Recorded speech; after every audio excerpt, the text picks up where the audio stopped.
एक जंगल में एक बंदर रहता था। वह बंदर बहुत ही चालाक और मस्तिष्की होता था। उसका नाम बांगो था। वह अपने आसपास के सभी जानवरों को हंसाता और परेशान करता रहता था। एक दिन बंगू एक पेड़ पर बैठा हुआ था। वह देखा कि वहाँ नीचे 3 बिल्लियाँ खेल रही थी। उनमें से एक का नाम मिट्टू, दूसरी का नाम चिंटू और तीसरी का नाम पिट्टू था। वे तीनों बहुत ही मिलनसार और दोस्ताना थी। बंदरों ने देखा कि तीनों बिल्लियों के बीच एक उत्तराधिकारी की लड़ाई हो रही थी।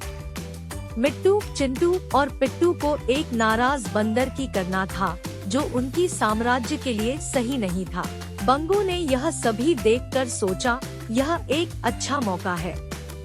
मैं इस बात का फायदा उठा सकता हूँ और ने एक चाल रची। उसने तीनों बिल्लियों के पास जाकर कहा, आप लोगों को उस बंदर से बचाने का एक तरीका है। मैं तुम्हें बताऊंगा कि कैसे उस बंदर को हराना है। तीनों बिल्लियां बंगू की बातों में आ गई और उससे सहमत हो गई। ने उन्हें एक समझौता करने का प्रस्ताव दिया। उसने कहा, मैं तुम लोगों को एक दौड़ में प्रतिस्पर्धी बंदर के साथ ले जाऊंगा। जिस बिल्ली को सबसे तेज दौड़ने की क्षमता होगी, वह मेरे साथ चलेगी और उस बंदर को हराएगी। तीनों बिल्लियों ने बंगू के साथ सहमति दी।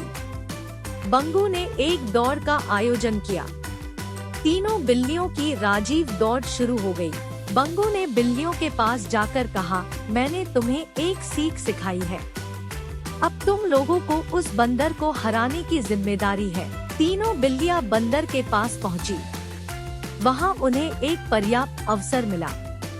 बंदर ने देखा कि वे तीनों बिल्लियां उससे ज्यादा तेज दौड़ रही थी।